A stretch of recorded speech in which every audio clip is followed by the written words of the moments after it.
Most men who die in the high country die quiet. They sit down to rest in the snow and they never get up, and the wind smooths them over like they were never there at all. And by spring there's nothing but a coat sleeve frozen into the crust and maybe a boot. I have buried 6 men that way in my life. I have helped pry 2 more out of the ice with a fire and a prayer. So when I tell you that I knew a man who walked into a winter that killed everything around him, killed the elk, killed the wolves that ate the elk, killed 2 whole families in the valley below, and that he walked back out of it in the spring thinner than a fence rail but grinning, I want you to understand I am not telling you a tall tale to pass an evening. I am telling you because I was the one who found the place afterward. I stood inside those stone walls. I put my hand flat against the rock where he'd packed it with mud and horsehair and saw the marks his fingers left, and I felt how warm it still was from a fire long gone cold, and something in my chest went tight and would not loosen for a long while. His name was Eli Garrow. He was the most stubborn human being I have ever known, and stubbornness is a thing I have made a study of, having a great deal of it myself. This is the story of how a half-frozen, half-starved, mule-headed mountain man found a ruin that 2 centuries of men had walked past and forgotten, and how the thing he built inside it kept the cold out, kept the dark out, and kept him alive long enough to do the one decent thing that I believe, to this day, was the actual reason he was spared. I'll tell it the way it came to me, in pieces, out of order sometimes, the way true things usually arrive. My name doesn't matter much, but they call me Roan. I keep a log, I always have, pull up a chair. The first I knew of any of it was a horse with no rider. It was the second week of what we were already calling the hard winter, the one the old Mexican families down in the Members Bottoms crossed themselves over for years afterward, and I was bringing the last of my stock down off the high pasture before the passes shut for good. The sky that morning had the color of a wet knife. You learn to read that color out here. It means go down now, and go down fast. And I was doing exactly that when Eli's roan mare came clattering out of the timber above me with her ears pinned flat, and her sides heaving and no Eli on her back. I knew the mare. Half the territory knew the mare. Eli had named her Widow, which was a typical Eli sort of joke, and she had thrown more men than a saloon bouncer. But she came to my whistle. That was the part that put the cold finger on the back of my neck. A horse that ornery does not come to a stranger's whistle unless something behind it is worse than strangers.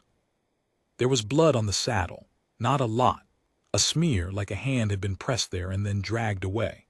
The rifle was gone from the scabbard. The bedroll was gone, and caught in the cheek strap of the bridle of all the fool things was a strip of red trade cloth, the kind the Chiricahua women wove their hair through, and that was the second cold finger, because it meant that wherever Eli Garrow had gotten himself to, he had not gotten there alone. I want to be honest about myself here, because this is my log and lying in it would defeat the purpose.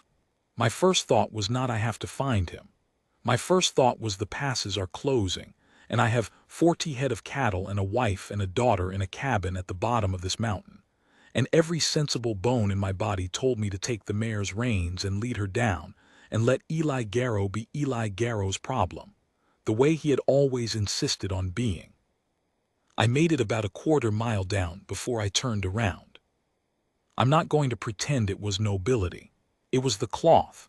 It was that strip of red wool and the way it had been tied, not snagged. Somebody had threaded it through and knotted it twice, deliberate, like a message left for whoever could read it. And I could read enough of it. I had traded long enough with the bands that wintered in the dragoons to know that a knot like that, doubled, with the loose ends pointing back up the trail, meant this way and trouble. It was the kind of sign you leave when your hands are tied, and your voice isn't free. So I tied my own stock to a deadfall where the wind couldn't reach them, took what I could carry, and I went back up into a sky the color of a wet knife, following a horse's back trail into the teeth of the worst winter any of us had ever seen, and I cursed Eli Garrow's name with every single step. I want that on the record. I went, but I went complaining. To understand Eli, you have to understand that he had been trying to get himself killed, in a slow and respectable way, for the better part of 3 years. He hadn't always been a mountain man. That was the thing folks down in the settlements never grasped. They saw the beard and the buckskins gone shiny with grease and the eyes that had spent too long looking at white snow, and they thought wild man born to it. But I'd known him before. Eli Garrow had been a wheelwright in a little nothing town in the bottoms, with a workshop that smelled of oak shavings and hot iron, and a wife named Adeline who could make a fiddle weep, and 2 boys. The fever took all 3 of them in the space of 9 days in the autumn of the year I'd rather not name.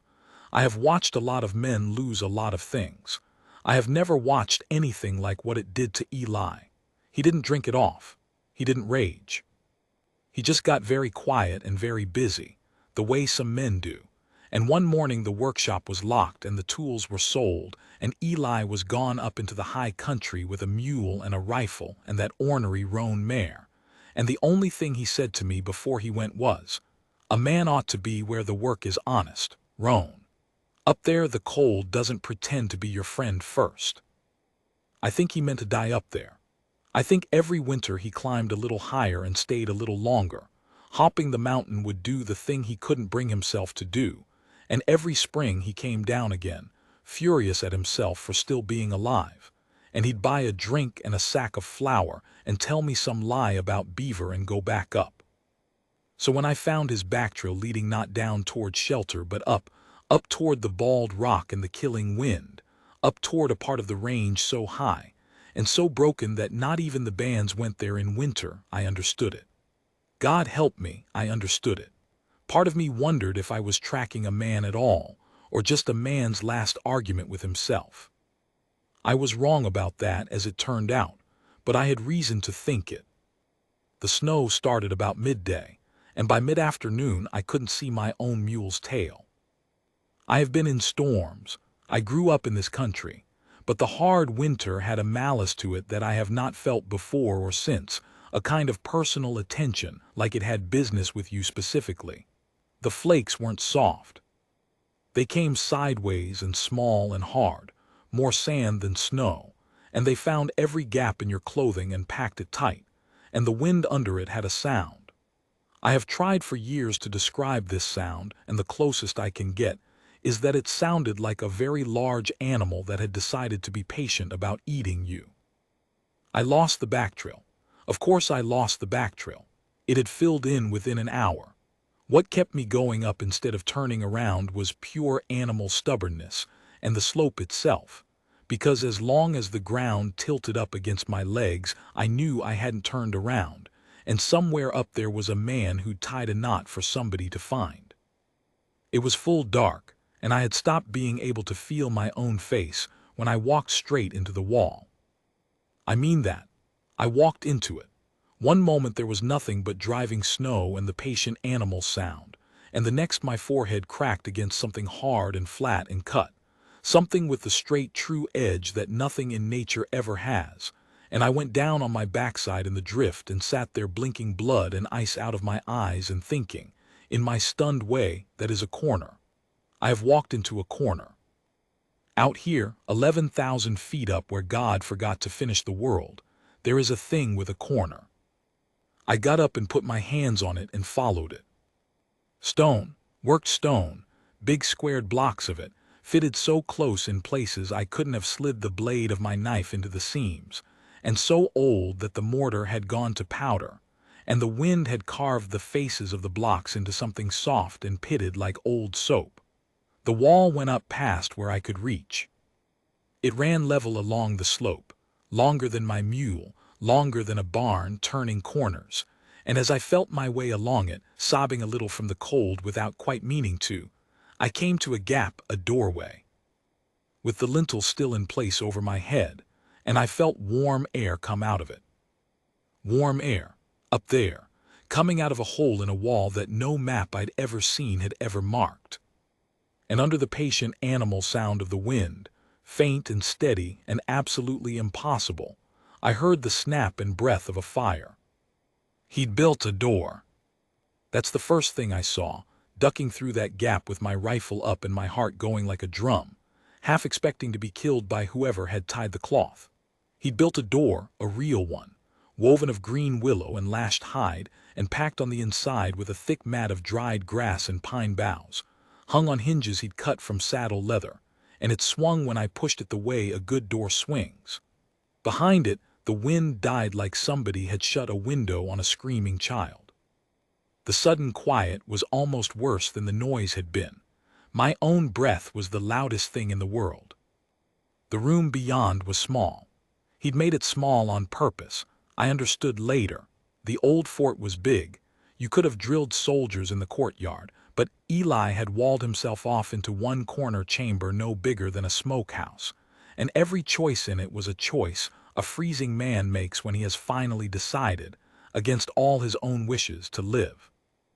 There was a fire, but it was a clever fire, not a wasteful one, set back in a hollow he dug at the base of the stone with a flat rock above it that caught the heat and threw it back down into the room. There were the stones themselves, the great old blocks, and he'd gone over every gap and seam in them with mud and moss and horsehair pulled from the mare's tail, so that the wind couldn't find a single way in. There was a pile of pine boughs for a bed, and a line of melted snow water in a hollowed log, and meat strips of something dark drying on a frame near the fire. And the whole of it, the whole impossible warm small living room of it, hit me so hard after the dying I'd been doing out in the dark that I had to put my hand on the wall and just breathe for a minute. And then I saw the two people on the floor, and I forgot how to breathe again. Eli was the one against the back wall, and he looked terrible. His face had gone the gray-yellow of old tallow, and there was a bandage, a real bandage of boiled cloth, wrapped tight around his thigh where the dark stain on the saddle had come from, and his eyes, when they came open and found me, were fever-bright and slow. He didn't reach for a gun. He just looked at me for a long moment, and then his cracked lips moved, and what he said, I have never forgotten it. I wrote it in my log that very night with shaking hands. What he said was, "Roan, took you long enough. The fire needs wood and she won't let me up." She. The other person on the floor was a Chiricahua woman, and she was younger than me, and she had a knife in her hand, and she had put herself between Eli and the door, between the wounded white man and the new white stranger who'd just come out of the storm, without a flicker of doubt about which side of that she belonged on, and her eyes over the blade were not afraid. They were deciding. I have been looked at by a mountain lion from 20 feet. It was less frightening, and I'll tell you why. The lion only wanted to know if I was food. This woman wanted to know if I was a threat to the man she'd kept alive, and there is no harder thing on this earth than the look of a person who has already decided to die protecting somebody if it comes to that. I put my rifle down, slow, on the floor. I put my hands open. Nobody moved for a long time. The fire snapped. The wind worked at the door and couldn't get in, and it was Eli, fatting in and out, who finally broke it, because of course it was Eli, because Eli Garrow could not let a silence be. "Her name's something I can't say right," he rasped. "She's been saying it slow for me for 2 days, and I keep mangling it. Closest I get is Taze's daughter, and she don't love that either. A horrible wet cough. She set the leg, Roan. She set it and she packed it and she dragged me half a mile through that, and I weigh more than a mule." His eyes found mine, glassy and earnest and dead serious. "Whatever you came up here to do, whatever you're thinking about her, she is the reason I'm not a frozen sleeve in a snowbank. Sit down. Don't be a fool. Build up the fire." So I sat down. I have thought a great deal in the years since about that fort and how it came to be there. I learned later, from a Jesuit who'd spent his life with the church records down in Sonora, what it had been. The Spanish had built it almost 200 years before, in a fit of ambition, a little stone presidio meant to guard a mine that turned out to have no silver worth dying for.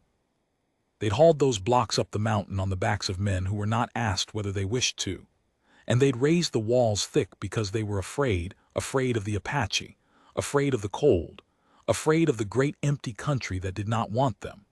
And then the mine had failed, and the soldiers had gone away and died of other things in other places.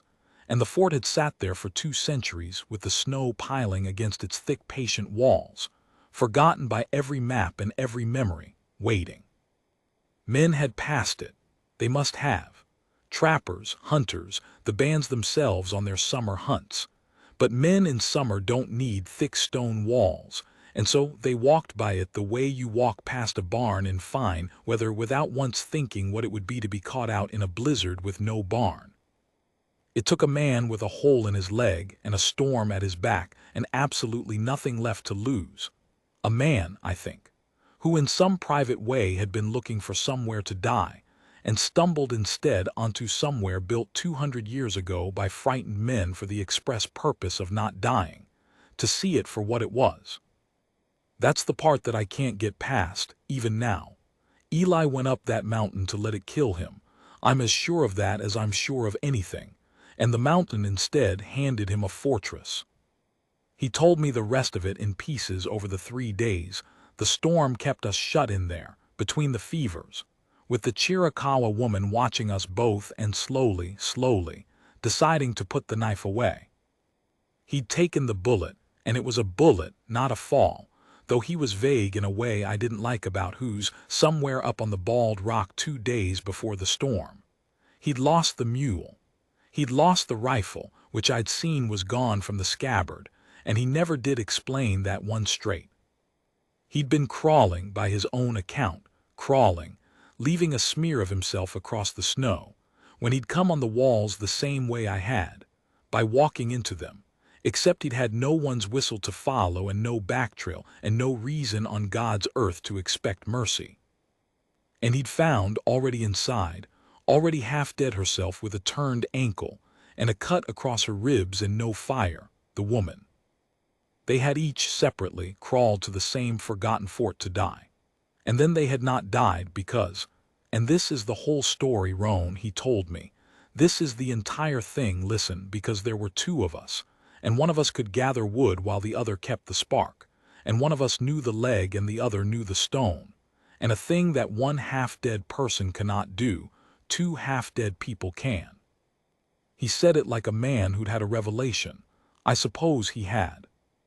What he built there, and I want to be precise, because the title that's gotten attached to this story over the years makes it sound like one heroic act, and it wasn't. It was 100 small, desperate ones. What he built was a way to stay alive in stages. First the door against the wind.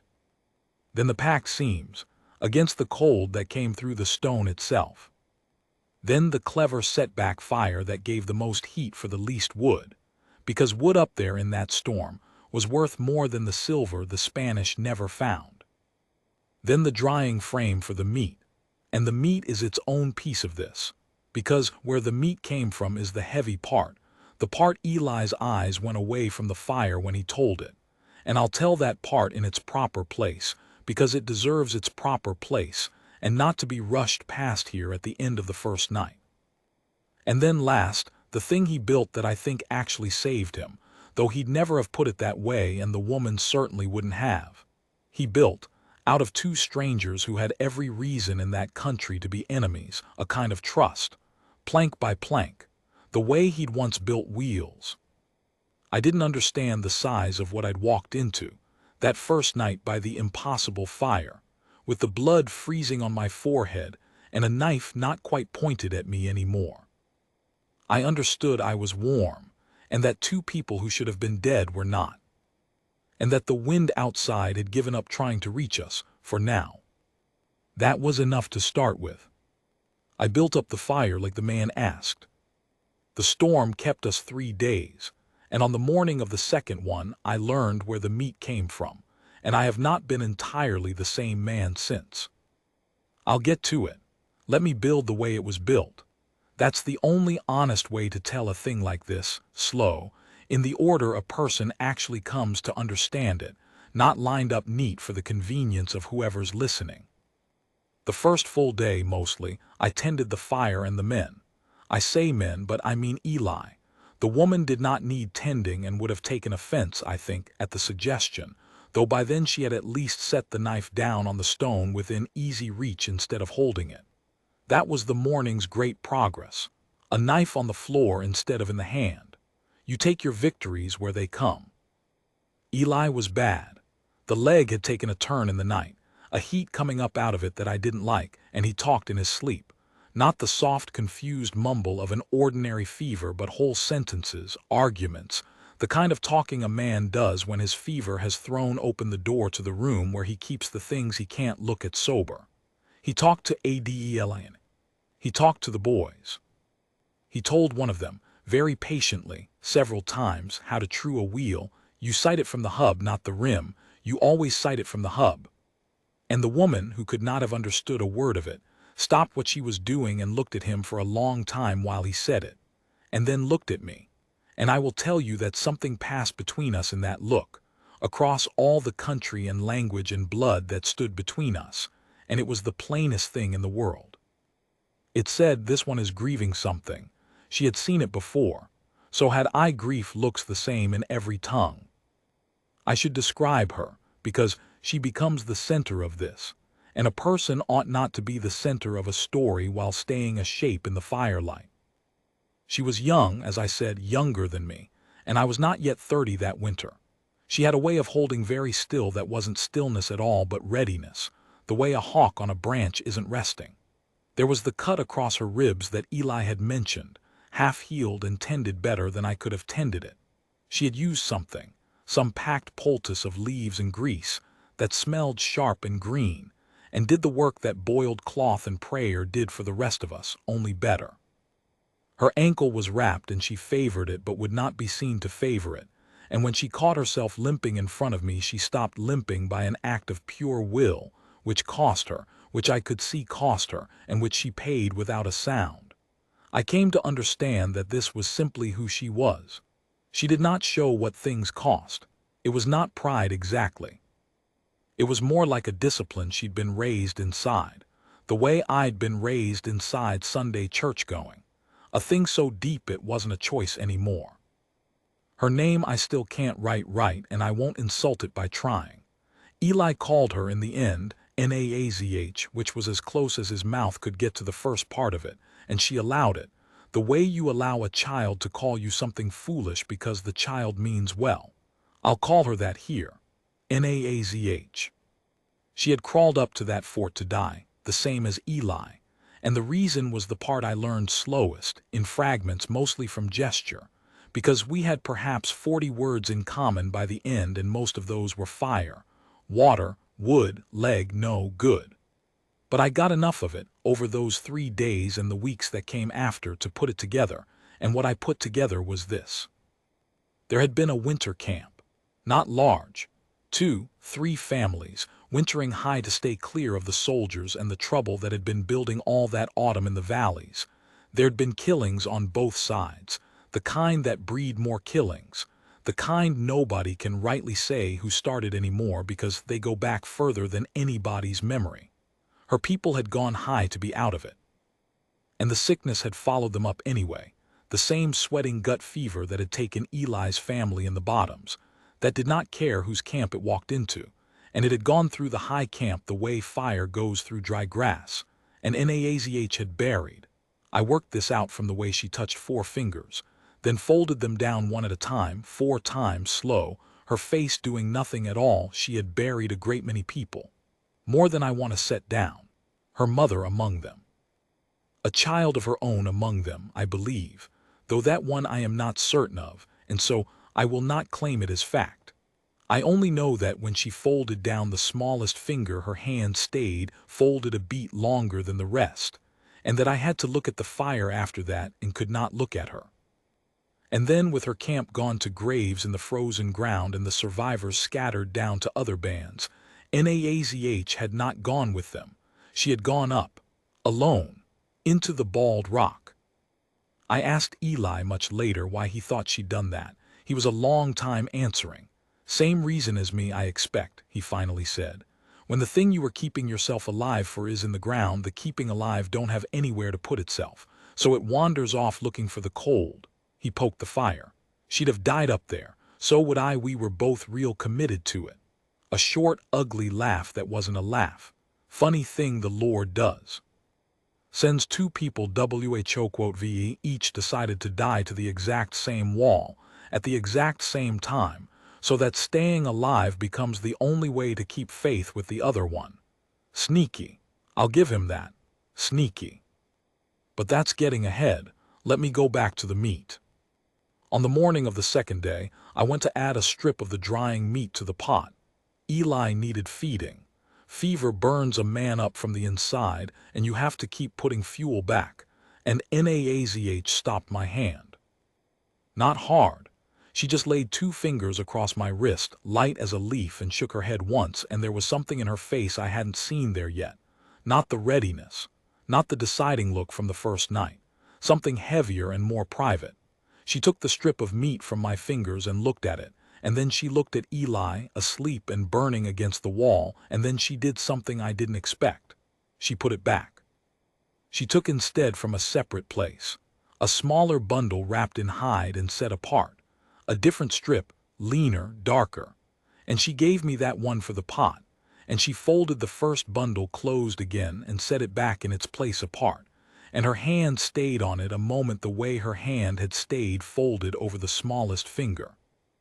I didn't understand. I made the gesture for what, the open-handed shrug that means the same in every camp on earth. She looked at me for a long moment, weighing whether I was worth the cost of telling. And then she told me, the only way she could, with her hands and her face and 3 or 4 of our shared words, and I want to set it down exactly, because it is the heaviest thing in this whole story and I will not soften it. When Eli had crawled into that fort with the bullet in his leg, he had been near the end. The blood loss, the cold. Naazh, with her turned ankle and her cut ribs, had had no way to hunt and no strength to drag him anywhere, and there was nothing in the fort to eat, nothing. The Spanish ghosts had left no larder. And up there in the killing cold, a body without food does not last. She knew that. She had watched a whole camp learn that the hard way the winter the buffalo didn't come, back when she was a girl. There had been a mule. Eli's mule. The one he'd lost. He hadn't lost it. It had broken a leg on the bald rock the same hour he'd taken the bullet, a fall, a shot. I never got it straight and I've stopped wanting to, and it had come down off the rock behind him, 3-legged and screaming, and made it almost to the walls before it went down in the snow and couldn't rise. And Naazh, who could barely walk, who could not have dragged a grown man, had been able to do the one terrible necessary thing. She had ended the mule, and she had kept them both alive on it, her and the stranger who'd be dead by morning otherwise, for the 4 days before I came. That was the drying meat, most of it.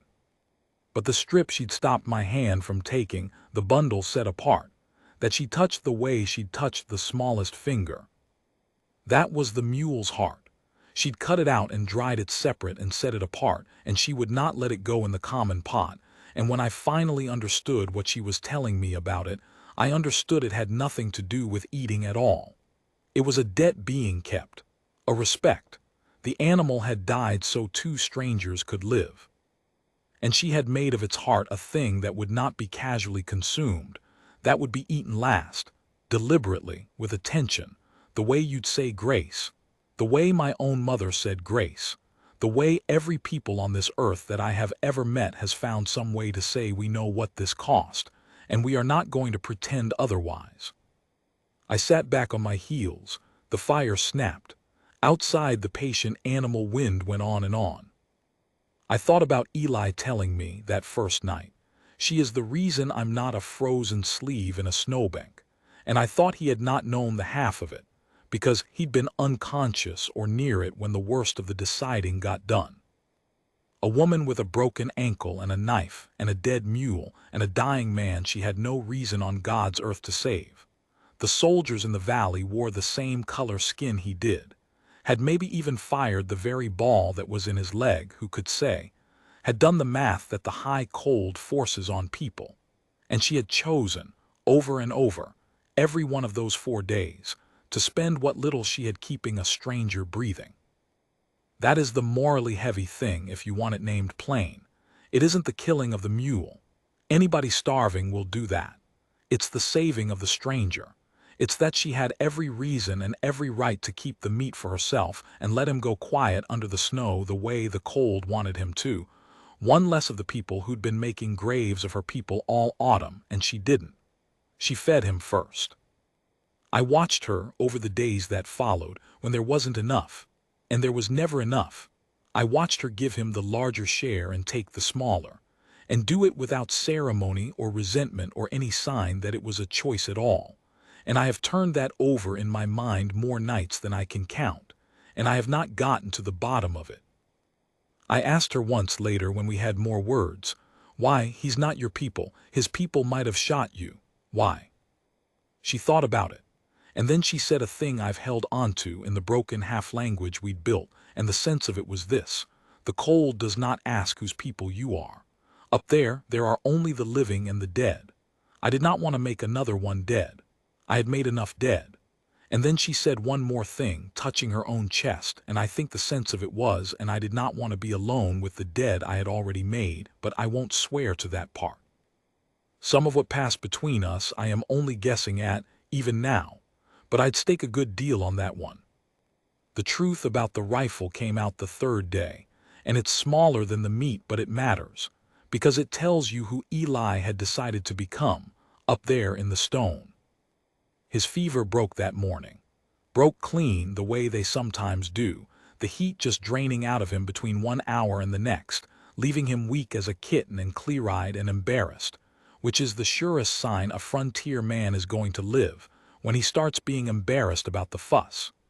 He woke up, looked at the two of us hunched over the fire, looked at the door he'd built holding back the wind, and the first thing he said was, "Did I talk?"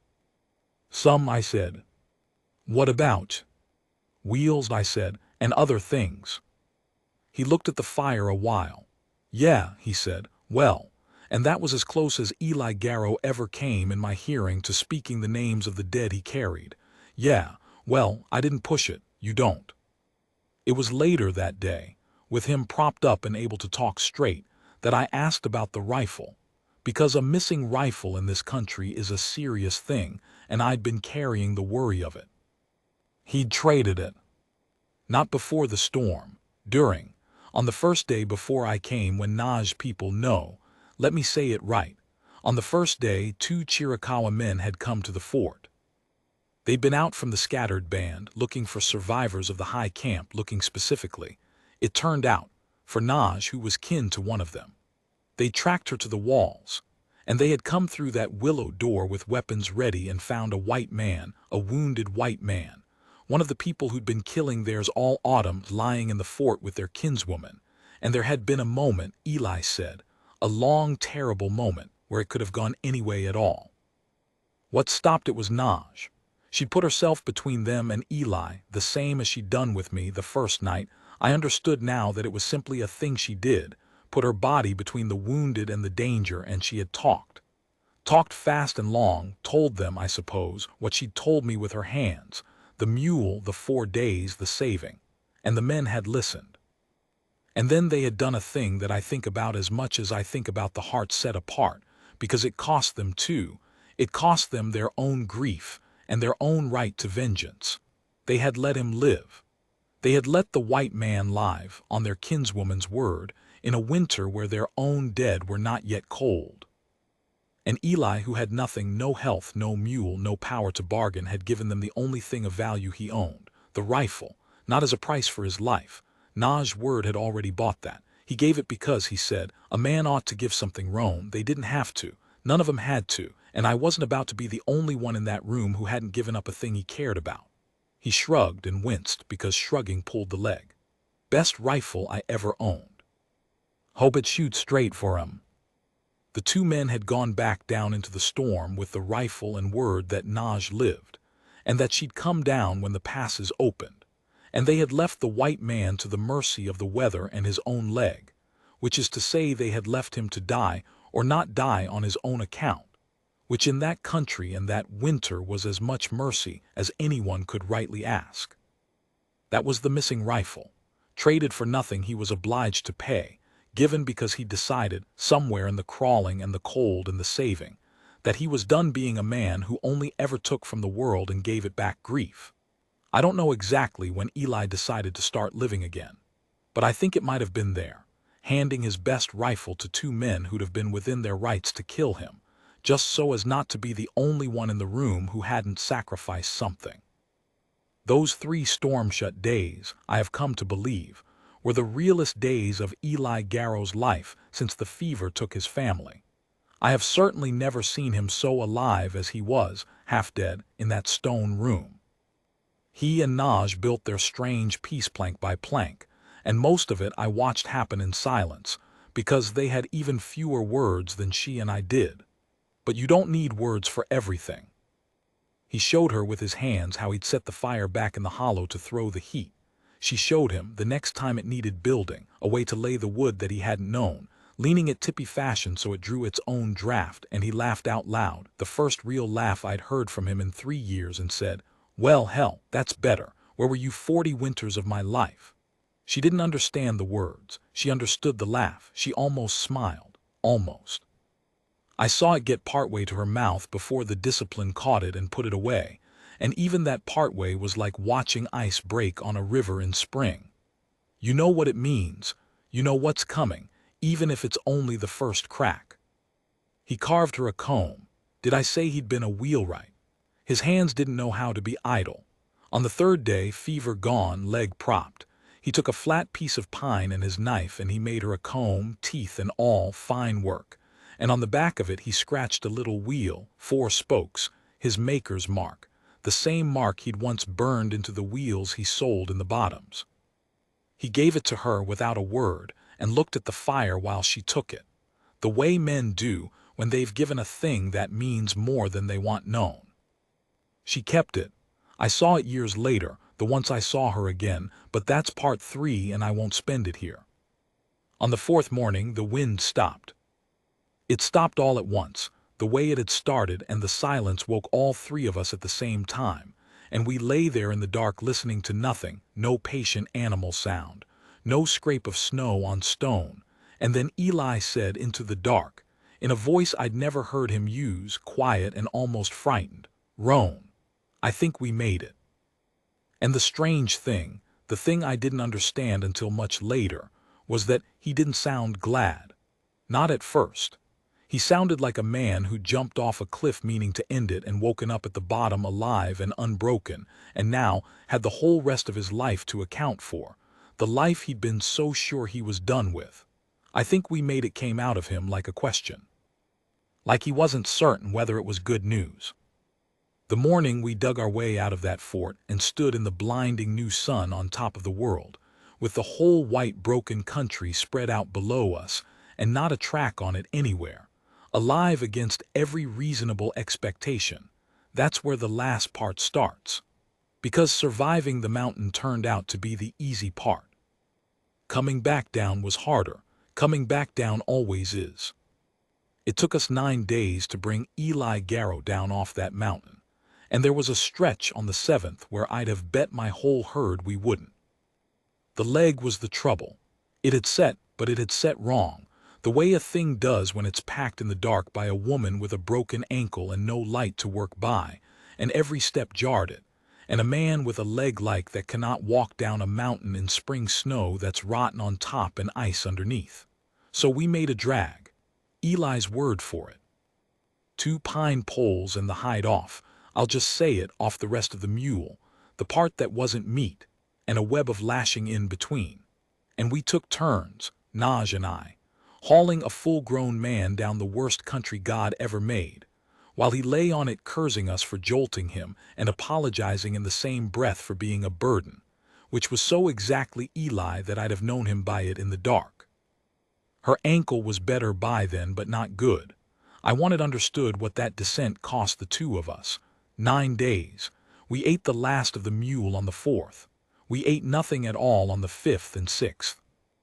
On the 7th I sat down in the snow and I did not believe I could get up, and I thought, with a flat, strange calm, so this is how it happens.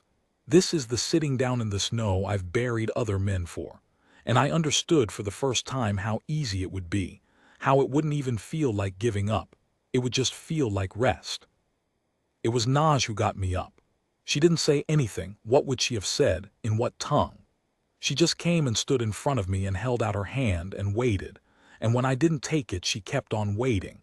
And there was no give in her at all, none. And I understood that she had stood exactly like this in front of herself, probably, up in the high camp among the graves, and refused to sit down, and that she was not going to let me do the thing she had refused to do. So I took her hand, I got up, we went on. That is a debt I have never been able to pay and have stopped trying to. The way you stop trying to pay back the sun for coming up. We came out of the high country on the 9th day into a green I'd forgotten existed, the valley below the snowline gone soft and wet with spring, and the smell of it, mud and crushed grass and wood smoke from somewhere far off, hit me so hard after all that white nothing that I sat down again. But this time it was different. This time I sat down and laughed, and Eli on the drag started laughing too, and then he was crying, the two things at once. The way it comes out of a man who's been holding it 3 years, and Naj stood over the both of us with her arms folded watching the white men fall apart in the grass, and I swear to you that this time she let the smile come all the way out. The whole way.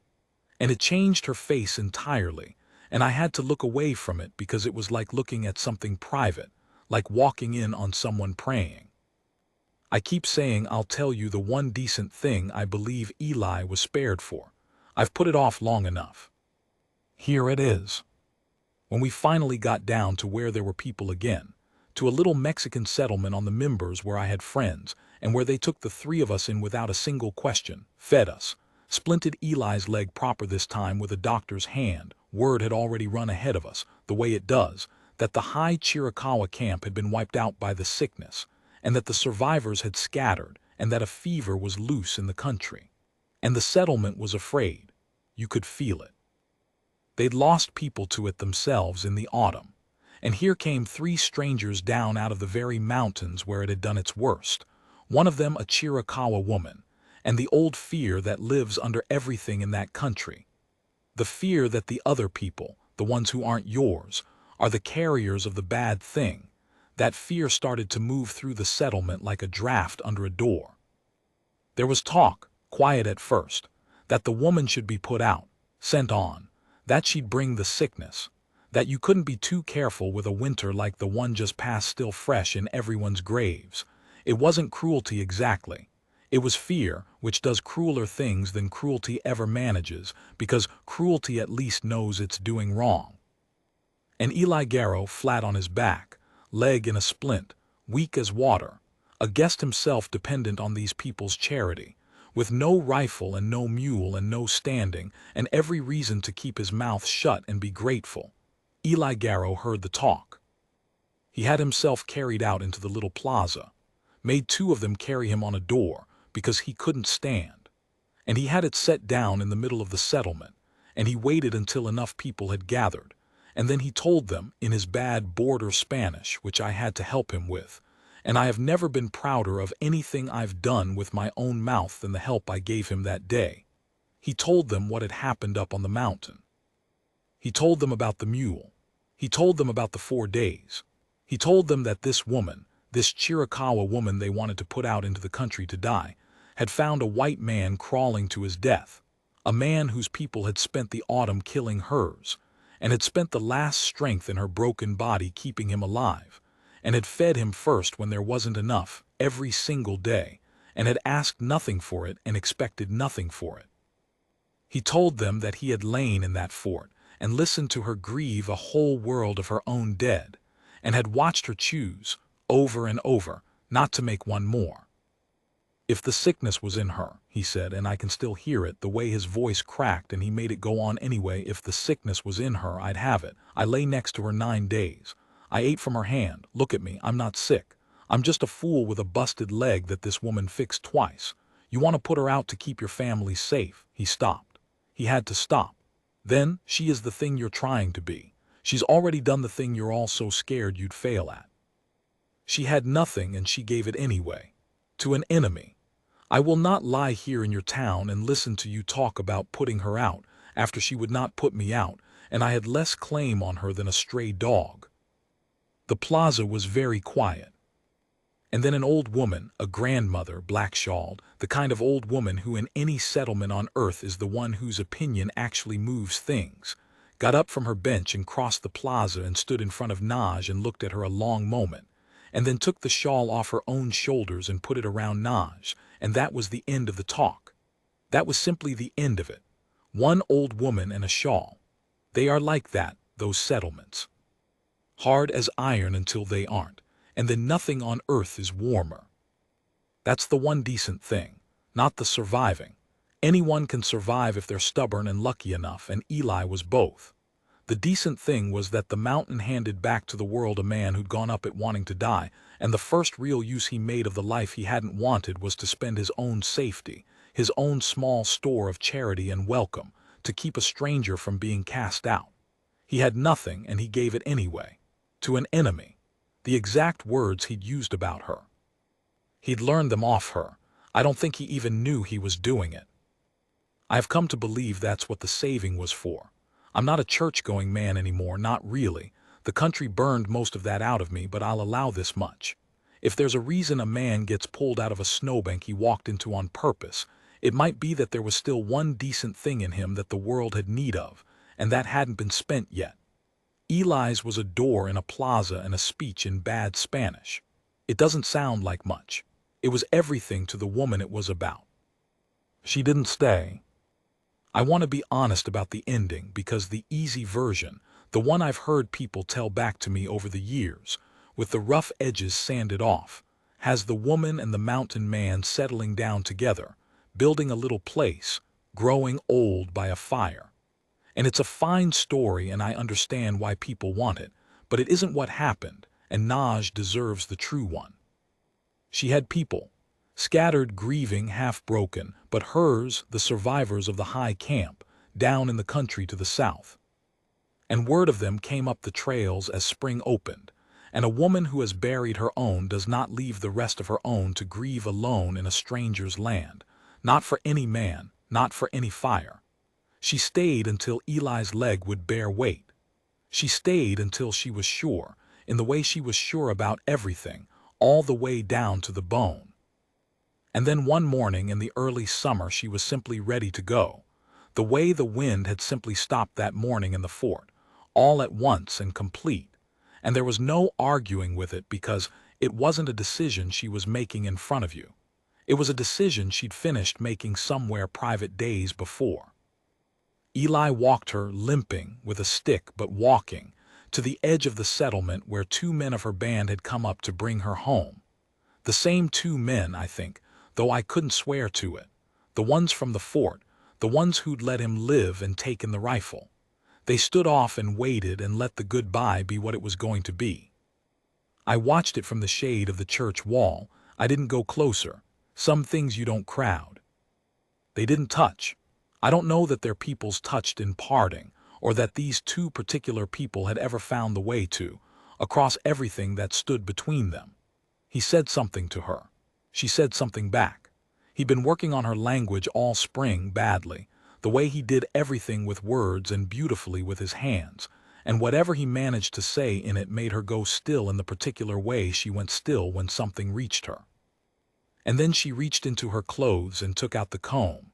The pine comb, the one he'd carved her in the fort, with the little 4-spoked wheel scratched on the back of it, his maker's mark, the same he'd burned into wheels in a town where his whole family was buried. I thought she was giving it back. I think Eli thought so too. I saw him start to shake his head, refusing it. She wasn't giving it back. She was showing him she still had it. She held it up so he could see it, the wheel side out, and she said one word. I was too far to hear it and wouldn't have understood it anyway, and then she put it away again, back against her heart where she'd been carrying it, and that was the whole of it. I kept this. I'm keeping it. It comes with me. And she turned and walked to the 2 waiting men, not favoring the ankle at all, by an act of pure will I knew the cost of, and the 3 of them went down the south trail into the green country, and she did not look back, because she was not a woman who looked back, because looking back was a luxury for people who hadn't buried what she'd buried. Eli stood there a long time after they'd gone out of sight, leaning on his stick, looking down the empty trail. When he finally turned around and came back toward the church wall where I was, his face was wet, but it wasn't the broken crying of the day we'd come down the mountain. It was something quieter. He stopped beside me and looked out at the country and was silent for a while, and then he said, "You know what she said to me, back there." I waited. I'd been trying to learn how to say thank you in her tongue all spring, never could get it right. So I asked her this morning to teach me the word slow one more time so I could say it to her proper before she went. He wiped his face with the back of his hand, unembarrassed, a man too far past something to be embarrassed by it. And she taught me the word. And then she told me best I could make it out. She told me her people don't have a word that means just thank you, not the way we do, not a little quick word you toss off. She said the closest they've got means something more like, he stopped, getting it right, "I will carry this." That's the thank you, not a word you say and you're done, a thing you carry. He looked at the comb-shaped emptiness in the air where she'd held it up. "I will carry this," he said again, quiet. "Hell of a way to say thank you, better than ours. Ours you can say and forget by supper. Theirs you have to mean for the rest of your life." He didn't go back up the mountain. That's the thing I most want you to know, and the thing that took me longest to understand the meaning of. Eli Garrow, who had climbed higher and stayed longer every winter for 3 years, looking for the cold to do what he couldn't, Eli came down off that mountain and he never went back up to die. The leg wouldn't have let him anyway, you could say, and you'd be partly right. But it was more than the leg. Something had been spent up there, and something else had been given back. And the trade had left him a man who could live in the low country again, among people, in the noise and the mud and the ordinary unbearable business of being alive with a hole in your heart the shape of a wife and 2 boys. He set up a shop in the members' settlement, the one that had taken us in. Wheelwright again and a wagon mender, and in time the man people came to when a thing was broken and needed someone patient to make it whole, which if you think about it is the only trade he ever really had. He carved combs sometimes, gave them away, always with the little wheel on the back. I asked him once if it was for her and he said no, it was just his mark, it had always been his mark, and then he didn't say anything for a while and I understood that yes, of course it was for her, every single one of them was for her, and that this was simply how a man like Eli kept faith. Not by going to find the person, the country and the blood and the grief between them being what they were, but by carving the same small wheel over and over for 30 years and giving it away to strangers. "I will carry this, I will carry this," until his hands couldn't hold the knife anymore. I went up to the fort again, the once. Years after. I told you that at the very start, I stood inside those walls and put my hand on the stone where he'd packed it with mud and horsehair and felt how warm it still was. And I'll confess now that the warmth was the morning sun on the rock and not anything that lingered from his fire. I knew that even as I told you otherwise, but some lies are truer than the facts they bend. The room was still there. The willow door had rotted off its leather hinges and fallen, but the packed seams held, and the fire hollow was still black, and the drying frame leaned in the corner, and it was so small, so much smaller than I remembered. The whole warm, impossible world of those days no bigger than a smokehouse, and I stood in it, and I could not get my breath right for a while. The Spanish built those walls thick because they were afraid. 200 years they stood there, forgotten, waiting, while every man who passed in good weather walked on by. And then in the worst winter any of us ever knew, the walls finally got to do the one thing they'd been built and abandoned and forgotten to do, which was keep someone alive. 2 someones. 3, counting me. The thing about a shelter is it doesn't care who built it or why or how long ago they stopped believing in it. It just keeps the cold out for whoever's inside on the night they need it. There's a sermon in that. I've never been able to preach it right. Eli's gone now, peaceful in his bed in the low country, an old man with shavings in his beard and a town full of people who'd come to love him without ever quite knowing why he'd carved so many combs. I was there. The last thing he was working on when his hands gave out was a comb. Of course it was.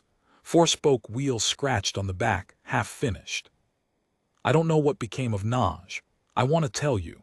I've asked, down the years, every band I traded with in my broken words and theirs.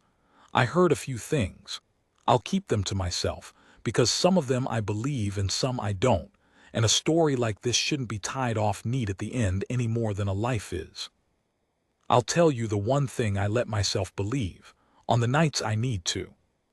Somewhere south of here in the green country she walked into without looking back, there is an old woman by a fire, and she has a pine comb that she's combed her hair with for 50 years, worn smooth as river stone, and on the back of it, if you knew to look, if you turned it to the light,